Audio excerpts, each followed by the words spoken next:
ሰሞኑን አዲስ ፍቅርና አዲስ ጉንፋን ያዘኝ መሰለኝ። ራሴን በጠና ታምሜያለሁ። ትንፋሽ ራሱ እጥር እያለኝ ነው። ምግብ ራሱ አይቀመሰኝ፣ ውሃ አይጠጣኝ። በቃ ላስታማሚ የማይመች አይነት ሰው ሁኛለሁ። ወገቤንም እየቆራረጠኝ ነው። አቤት አንተ ፍቅር ያስራሃል። እንደዚህ ልቤም ህም ውጥት ግብት ዲው እያለ ነው። በቃ ተቀላቀለ ልቤን። በጣም ሳወራበት ደግሞ በቃ ፍቅሬ እየናፈቀኝ ልቤን ተገተጋን። የኔ ማርማራታ እጅሽን ላየ ሰው ከምትበይው ነገር አካፊው። እውነቴን ነው። ፊትሽን ላየ ሰው ጥሩ ፈገግታ አሳይተሽ አስደስችው። ልብሽን ላየ ሰው በምላሹ ጥሩ ፍቅር ስጪው።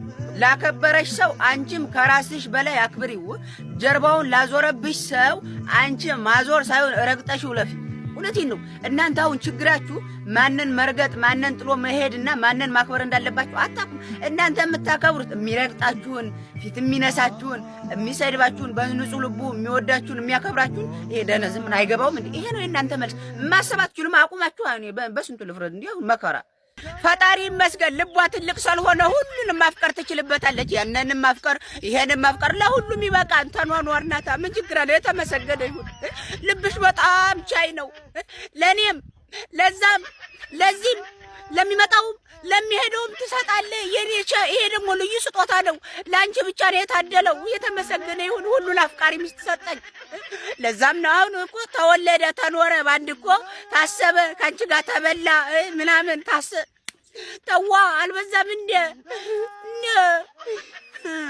ተወስውሻ የሆነ ነገር አወራና ወይ የሆነ ነገር እሰራና በኋላ ጸጸቱን ያልችለው ምን አወራኝ ቢቀርሰው ዝም ብልስ ምን እኔ ልጅዩ ሲጀመር አረባም የሆንኩ ተንከሲስ ማን ስራ አለኛው ቢቀርብኝ ፀሐይ ፈጣሪ ግን ተው። ኧረ እኔ እኮ ራሴ አጥፍቼ ሳጠፋ ብቻ የናጠፋና ልመናውን ወደሱ እኔ እኮ በቃ አናቴ ማን አናቴን የሚመታኝ ግን በቃ ጸጸቱ ገደለኝ። የሆነ ነገር ካወራው ወይ ከሰራው በኋላ በቃ ምን ይዝኝ ፍቅረኛሽ በቀን ውስጥ ቢያንስ በየሰዓቱ የኔ ፍቅር ማለት አለበት። ካልሆነ ብሎክ አድርጊው። በቃ ከቻላችሁ በየደቂቃው፣ ካልሆነ ግን በቀን 12 ጊዜ ማለት ነው በየሰዓቱ የኔ ፍቅር ማለት አለበት። ስራ እንኳን ቢገባን ድብን ያለ ስራ ቢሆንም አንድ ጊዜ ስልኩን አንስቶ የኔ ፍቅር ብሎ ጽፎ መውጣት አለበት። ማስታወስ አለበት ሚስቱን ግዴታ ነው። በቃ ካልሆነ ብሎክ አድርጉ። ከቻላችሁ በየደቂቃው፣ ካልሆነ ቢያንስ አነሰ ከተባለ በቀን 12 ጊዜ የኔ ፍቅር አፈቅርሻለሁ እያለ መጻፍ አለበት ለራስ። የዚህ ወር ቲክቶከሮች ደግሞ ምንድነው እንዴ? እብደት ከእናንተ እፍረት ከኛ ነው እንዴ? ተዋ አልበዛም እንዴ? እንተሳሰብ እንጂ ሰውኛው እንዴ! እናንተ ላበዳችሁ ለተንዘላዘላችሁት እኮ እኛ አፈርን። በቃ ቢያንስ እብደቱን ስጡን። እብደቱን ለኛ አፍራቱን በራሳችሁ ያዙ። ሰው እንዴት በእናንተ በራሳችሁ ገላ ሌላ ሰው እንዲያፍርላችሁ ትፈልጋላችሁ? እንደው አልበዛም እንደዚህ ተወለውላችሁ ወይ ልገቡ ነው? እንደው እንተሳሰብ ሰውኛው እንዴ! በእናንተ አፍረን በራሳችን አፍረን ዘልቀዋለን እንዴ! በዛም እንደውንስ አለመፈለግ ይሆናል እንጂ ማንም ሰው ለሚወደውና ለሚፈልገው ጊዜ አጥቶ አያውቅም። እውነቴን ነው። አንድ ሰው ካልፈለጋችሁ ብቻ ነው። እኔ እኮ ስራ ሁኜ ነው የኔ ፍቅር ስራ ሁኜ ነው ውዴ እንዴ እኔ እያወቅሁ የትም ትሆን ሐማም ውስጥም ገብታ ቢሆን ትደውላለህ። እውነቴን ነው። እሱም ቢሆን ምንም 24 ሰዓት እንቅርቅብ ያለ ስራ ቢሆንም ለአንቺ መደወያና መጻፊያ ሰዓት አያጣም። እውነቴን ነው። ግን ችግሩ አይፈልግሽም ወይ ደግሞ አትፈልግህም። ቃርፋችሁ ተቀመጡ እንጂ ሰው ለሚወደው ሰው አይደለም በ24 ሰዓት ውስጥ በሰዓት ውስጥ እንኳን ጊዜ አለ። እውነቴን ነው። እዚህ አትቅለብልብኝ። ፍቅሬ እኮ አውቀዋለሁ። ምንድን ነው የምታውቂው አንቺ? የታባሽ ታውቂዋለሽ? ውሃ ሲነካው የኔ ስልክ እንደው ሩጦ የማልፈልገውን ስቶሪ ሂዶ ይነካል እንዴ? ቆይ ምንድን ነው የሚያክለፈልፍ? ሌላ የሚነካ አጥታ። አቤት ክፋቱ። እኔ በህይወት መንካት የማልፈልገውን ስቶሪ ደግሞ እናንተ ደግሞ አትቆለሉ። በቃ ስልኬ ነው እኔ አይደለም የነካውላችሁ። ስልኬ አንዳንዴ ያክለፈልፈዋል እንደዚህ መጥቶ ነካ። የኔን ስቶሪ ይከታተለኛል። እኔ ምን አገባኝ? እኔ አሁን አንቺን አንተን ልከተል ነው ስራ። ግን ስልኬ ውሃ ነካ ካደረገ ቀጥታ ያውቀዋል። ወይ ብሎክ ያደርጋቸዋል፣ ወይ አንፎሎ ነው የሚያደርገው፣ ወይ ደግሞ ስቶሪ ላይ የሚገባው። በቃ ምንድነው ብሎክ እንኳን ጥሩ ነበር፣ ግን ስቶሪ አትግባ። ድንግልና ከመስጠት ጀርባ ከእያንዳንዱ ሰው አገባሻለሁ፣ እሞትልሻለሁ ምናምን የሚል ትልቅ ተስፋ ነበር። እውነቴ ነው። ቅድመ ሁኔታው በቃ አገባሻለሁ ነው። ከዛ ያረጉና በትንትናቸው ይወጣል። እውነቴ ነው። ቆይ ቢቀርስ ባይገባ ሰው እንዴት አገባሻለሁ ስላላችሁ ብቻ ታረጋላችሁ? ለተዋል በዛም እንዴ ቆይ ባይገባ ቢቀር ምንድነው ይሄ ሰላም የሆነ ህዝብ እንዴት ነው ሳይገባ? ችግር የለውም። ቆይ እኔ ቋው ምኑ ይወራል? እያወቃችሁ እኮ እናንተ እኮ ታውቁታላችሁ። ብትንትናችሁ እንደሚወጣ እህትሽ ትላንትና ብላ ምንም ነገር ያላዘይ ዛሬ አንቺ ድጋሚ ትሄዳላችሁ እና ከዚህ በላይ እያወቁ ማጥፋት አለ እንዴ? ከዛ በኋላ ደግሞ ድጋሚ እንዲህ አለኝም አምኛው ነበረ ምናምን ብላ ታለቅስና ከዛ ቀጣይ ጓደኛዋ ደግሞ በቃ እናንተ እኮ ታውቃላችሁ። እውነቴን ነው። ትናንትና አንዲት እህታችሁ እንዲህ ሆና ዛሬ እናንተ ትደግሙታላችሁ። ዛሬ እናንተ እንዲህ ብላችሁ የነገ እህታችሁ ደግሞ አታውቅም እና ይሄ ደግሞ የሰው እጅ አለበት እየተዋላ በእውነቴን ነው። ተው በቃ ይቀር ወላ አታግቡ። እውነቴን ነው። ረክሳችሁ ተዋርዳችሁ ኑሯችሁ አስጠልቶ ህይወት ተስፋ አጥታችሁ ከምትኖሩ ባይገባስ ቢቀር ብትኖሩ ዝም ብላችሁ ምንድነው? እውነቴን ነው። ክብራችሁን ይዛችሁ ከፈጣሪ ጋር አምላክ እያላችሁ እሱ ጋር ኑሩ። የሚያዋጣችሁ ይሄ ነው። ስትወርቂ እኛ እኮ ብለንሽ ነበር ልጅቲቱ አሰሚም እንጂ ተይ እያልነሽ አልሰማ ብለሽ ወደቅሽ ይሉሻል። ስትነሺ ደግሞ አቤት አቤት የአባቷ ልጅ አንቺ እኮ ሲጀመር የአባትሽ ነው ያልሽው ጎበዝ ጀግና እንተማመንብሽ ነበር ብለው ያሽቃብጣሉ። አየሽ እቴ ይሄ ህዝብ ብትነሽ ማሽቃባጭ ነው። ብትወርቂም በቃ መንገድ የሚያወራውን ነገር በራሳቸው መንገድ ነው የሚፈቱት። ገባሽ? ምንም ብትይ ያሽቃብጣሉ። ከተነሳሽም በራሳቸው መንገድ ከወደቅሽም በራሳቸው መንገድ ነው የሚያስቡት።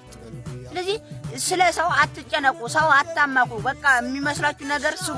ባህላዊ ስድብና ዘመናዊ ስድብ ይለያያል። እውነቴን ነው። ባህላዊ ስድብ አያስቀይምም። ለምሳሌ ጅል፣ ምታታም፣ አፈር ብላ፣ ስራፈት ይሆን ክንትን ነው። ዘንድሮስ የእንትና ላይ እናትህን እንዲህ ብዬ ቅማትህን አያትህን ምናምንህን ይሄ በጣም ጥሩ ነው። እውነቴን ነው። ጅል፣ ይሄ ምታታም፣ ይሄ ምናምናም ይሄ እናቶች ስድብ የድሮው ችግር የለም። አሁን እኔ ብሰድባችሁ አትቀዩም፣ አውቀዋለሁ ማለት ይሆናችሁ። ሳኡዲ ያላችሁ ሴቶቹም ወንዶቹም ለምንድን ነው ስትጀናጀኑ መጀመሪያ ሃይ ሰላም ነው አማን ነው እንደተባባላችሁ ሩጣችሁ ከመጣ ስንት ዓመት ሞላ አንቺሳ ከመጣሽ ስንት ዓመት ሞላሽ ምናምን የምትባባሉት ምን ያገባችሁ? ቀስ ባይ ደርስም ትወውቁ ስንት ዓመት መጣ በመቻ ዓመተ ምህረት መጣ ስንት ብር አለህ መባባሉ ቀስ ባይ ደርስም እንዴ ከተፈላለጋችሁ በስነ ስርዓት ተጅነጅኑ። እሱም እኮ ነው ከመጣሽ ስንት ዓመት ሞላሽ? ኧረ ነይ ገና 1-2 ወሬ ነው ሃለይ ብርዝዝ ይላል። ግን አንተ ስንት ወረ? እኔ አሁን ገና ወደ 2 ሳምንት አለፈኝ ካለኝ ወዲያውኑ ብሎክ ትለዋለች። ለምንድን ነው ይሄ ነገር? እኔ ደስ አላለኝም። ስለዚህ የምትፈቃቀሩ ከሆነ በስነ ስርዓት ተነፈቃፈቀሩ ወይ እንጃላችሁ ብቻ። አንድ የራሴን ታሪክ ልንገራችሁ። ድሮ በጣም የማፈቅራት ልጅ ነበረች፣ የኔ ማርማራታ በጣም የምወዳት አሁንም ድረስ። ከዛ የሆነ ዕለት ብን ብላ ጠፋች። ታረገችብኝ ሄድኩ ያለችኝ ባይ። ከዛ እንባዬ እንደዚህ ወረደ። ከዛ አሁንም ድረስ ሊወርድ ያስባል አንዳንዴ። ግን አሁን ስልኬን ሻሃን አድርጌ ከተንቀሳቀሱ በቃ ቀጥታ እሷ ትናፍቀኛለች፣ ብቸኝነት ይሰማኛል፣ አልቀስ ኦበል ይለኛል። ከዛ ሄጄ ስልኬን ብርግ አድርጌ ስልኬ ከጄ ሲገባ በዚች ዓለም በዚች ምድር ያለችው ሁሉ ነገር ያስጠላኛል፣ ሁሉ ነገር እረሳለሁኝ። ይህ ደግሞ የኔ ውድ ስልክ እኔው ከስልኬ በላይ ባለውለታ አለኝ። ያቺ ሚስቴን ማስረሳት ከቻለ እንዴ ለምን ከሷ በላይ ነው ማለት ይቻላል እኮ። በቃ እሱን ሳስቀምጠው እሷ ትናፍቀኛለች። እሱ ካለ ግን ማንም አይናፍቀኝም። ማንም ስልኬ ካለ ፉል ከሆነ ሸበካዬ ካለ ማንም አይናፍቀኝም። እሱ ገደም ካለ ግን ቀጥታ እሷ መጠታ ንዝረቴ፣ ልቤ፣ ታሪኬ፣ ህይወቴ አሁን በእኔ ባለቅስ አይደብርም? ሊበላ ካሁን እንባው ዱብ አለ እየጠበቃችሁ እኮ ሊለቀስ 4-5 ምናምን የምትጀናጀኑ ሰዎች መጨረሻ ላይ ከአንዷ ወይም ከአንዱ አትሆኑም። እውነቴን ነው። ዝም ብላችሁ ዜሮ ነው የምትሆኑት። ወዴት ልም እንደሚሉ አታውቁም። አንድ ሰው ከጃችሁ አይቀርም። እውነቴን ነው። እነዛ 5ቶቹ 4ቶቹ በየት እንደሆነ አይታወቅም፣ ግን ተገናኝተው ተዋውቀው ነው የምታገኟቸው። ተዋውቀው በየት እንደሆነ አይታወቅም። ኢንስታግራም ይሁን ፌስቡክ ይሁን ኤፍቢ ይሁን ዩቲዩብ የት እንደሆነ በየት እንደሚተዋወቁ አታውቁም። ከዛ ግሩፕ ፈጥረው ይደውሉላችኋል። የዛኔ መሬት ዋጪ አንድ አታሰርፉ። እኔ እኮ እንዴት እንደሚተዋወቁ እነዛ 5ቶቹ አልኳችሁ። እውነቴን ነው። አንድ ቀን ይተዋወቃሉ። አንድ ቀን በየት መንገድ እንደሆነ አላውቅም፣ ግን አንድ ቀን ተዋውቀው ይደውሉላችኋል ግሩፕ ገብተው። የዛኔ መሬት ዋጪ ሲጥበሉ የት ሲጥትሉ ዜሮ አይደለም። ከ5ቶቹ አንዷን ሌላ ራሱ አንድ አታገኙ። በቃ በከና ምንም ለምንም የማትረቡ ሁናችሁ ነው የምትቀሩ። ለአዳር የምትጠቀማ ሴት ልጅ በፍጹም ለትዳር አትሆንም። ወስላታ ምን አፍጣታ ያያለ አንተም ለትዳር አትሆንም። እውነቴን ነው። ለምንድን ነው ነገሮች በሴቶቹ ላይ የሚገኑት? ሴት ልጅ እንግዲህ ወስላት ካለች እቺ ለትዳር አትሆንም ትባላለች። ወንዱ ግን ችግር የለውም ኖርማል ነው። እውነቴን ነው። ሴት ልጅ ላይቭ ላይ እንደዚህ ስትገላበጥ አይተህ አንበሳ ስራ ወረድክ እርዳታ እንዳይመስልህ። ገነት አትገባ። አይ እሱ እንኳን ፈጣሪ ነው። ግን እርዳታ እንዳይመስልህ እያንዳንድሽ እንደዚህ ላይቭ ላይ እንደዚህ ብላ ግልጥልጥ ምንዋንም ብቻ ግልጥልጥ ብላ አንበሳ ስለወረድክ ያው ፈጣሪ ዙሮ እንደ እርዳታ ነው የሚቆጥርልህ። አትበል፣ አታጭበረብር። አንቺን ብትሆኝ እንትንሽን ብለሽ አንበሳ ስለተቀበልሽ እንትን እንዳይመስልሽ እንዴ አልበዛም እንዴ ተዋ አንዳንድ ሰዎች እቅዳቸውን ከአንቺ ጋር ያቅዱና ከዛ ስኬታቸውን ደግሞ ከሌላ ሰው ጋር ይኖራሉ። እውነቴን ነው። እኔ እኮ በጣም የክህደት ጥግ መሆን በዚህ ምድር እንደው በጣም ክፉ ነገር ውለታ መርሳት ነው። የሰውንም የፈጣሪንም ውለታ መርሳት በጣም ከባድ ነገር ነው። እውነቴን አጀማማሪያቸውን ይተውና ከዛ መጨረሻ ላይ ያገኙት ሰው ጋር ሸብረብ እኔ ምን ይባላል? እኔ እኮ ምንም አይወራም። በቃ ተመስገን ብለህ ዝም ነው። አረብ ሀገር ያላችሁ ምናምን ስትጀናጀኑ ማለት ነው እንደዚህ በእድሜ ብዛት ገንዘብ የሚገኝ የሚመስላችሁ። እኔ 10 ዓመቴ ነው ስደት ከመጣው ምናምን። አንተ ስንት ዓመት ነው? እኔ 1 ዓመቴ። ወይ አንተ ዝም ብሎ ግን ማለት እሷ 1 ዓመቱ ወይ እሷ የ1 ዓመት ገንዘቧና የእሱ የ10 ዓመት ገንዘቡ አንድ ነው። ምክንያቱም አንድ ሰው የሚያጠራቅመው ከመጣ እስከ ዓመት ባለው እስከ 6 ወር እስከ 7 ወር ባለው ያችሁ 100 ሺህ አብቆት ሌላው የት እንደሚገባ አይታወቅም። 10 ዓመት ብትቀመጥ እንደው አንዳንድ ልባም ሴቶች ወይ አንዳንድ ልባም ወንድ ምናምን በስንት መከራ ተፈርጭርጭር ብሎ ፈርጭርጭር እርገጥ ብሎ ምናምን ቤት ምናምን ከሰራ ነው እንደው ፈጣሪ ብሎት ነው እንጂ ሌላው 10 ዓመት የተቀመጠና ዓመት የተቀመጠ ብሩ አንድ ነው። ምክንያቱም በቃ አንዲት ዓመት መጀመሪያ አዲስ እንደሆንሽ ብቻ ነው ገንዘቡ የሚጠረቀመው። ከዛ በኋላ የት እንደሚሄድ ስትቀበይ ታስታውሻለሽ፣ ግን ሲሄድ አታስታውሽም የት እንደሆነ የሚሄደው ማለት ነው። ይሄ ደግሞ ጆኖሳይድ ነው። በጥቁር ድመት ሆኖብናል። ባል ወደ ሚስቱ ይሄዳል፣ ቅመሞች ወደ ድስቱ ይሄዳሉ፣ ገበሬ ወደ ርስቱ ይሄዳል። ሲንግሎች ግን ጧት እስከ ማታ ወደ ስልካቸው ይወጣሉ፣ ይገባሉ። ከቲክቶክ ማርፈጃ፣ ከሰዓት ዩቱብ፣ ማታ ኤፍቢ፣ ሌሊት ሜሴንጀር፣ ከነጋቱ ላይ ኢሞ ምናምን እያለ አይምሯችን ሞሞት ብሎ ቀረ። አይምሯችን ማለት አይምሯችሁ እኔ አንዴ ስንግል ሆናለሁ አንዴ ባለትዳር አልጨበጥም። እኔ እውነቴን ዛሬ አሁን ማርፈጃ አካባቢ ባለትዳር ለሆነ አስቤ ቆይ፣ አሁን ማታ ደግሞ ልንፋታ ብለናል። ነገ ደግሞ በቃ እኔ ስለዚህ አልጨበጥም። ሲንግልም አይደለሁም ባለትዳርም አይደለሁም። አዋጣቱ መላ እሷ ካልጻፈች አልጽፍም ብሎ ችላ የማለት ችግር ካለበት አንቺ ደግሞ አብሶ የመርሳት ችግር እንዳለብሽ አስረግጠሽ ንገሪ። እውነቴን ነው። እሷ ካልጻፈ እኔ አልጽፍም እንዴ ጧት ጽፌላት ማርፈጃ ምናምን የሚባል ነገር የለም።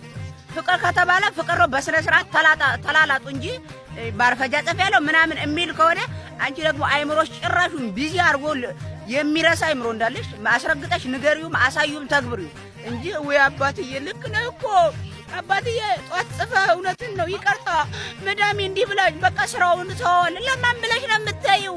የወንድ ችግር መጥቶ አንድ ሀገራችን ምን ወንድ ምን ሞላ ወንድ እንጂ የወንድ ችግር ገጥሞ ነው እንደዚህ ስራዬን ወላ ቆማለሁ ላንተ ስል በቃ እንዳይደብር ከፈለክ ስራዬን ትቼ ኢጃዛ ቤቱን ያወራለሁ እንጂ እንደዋች ሴት ተረበር ባረግ ይቀራ አንቺን ይላን የፍቅር ህመሜ ከተጣላሁ ቆየው ከዘጋ ሰላሜ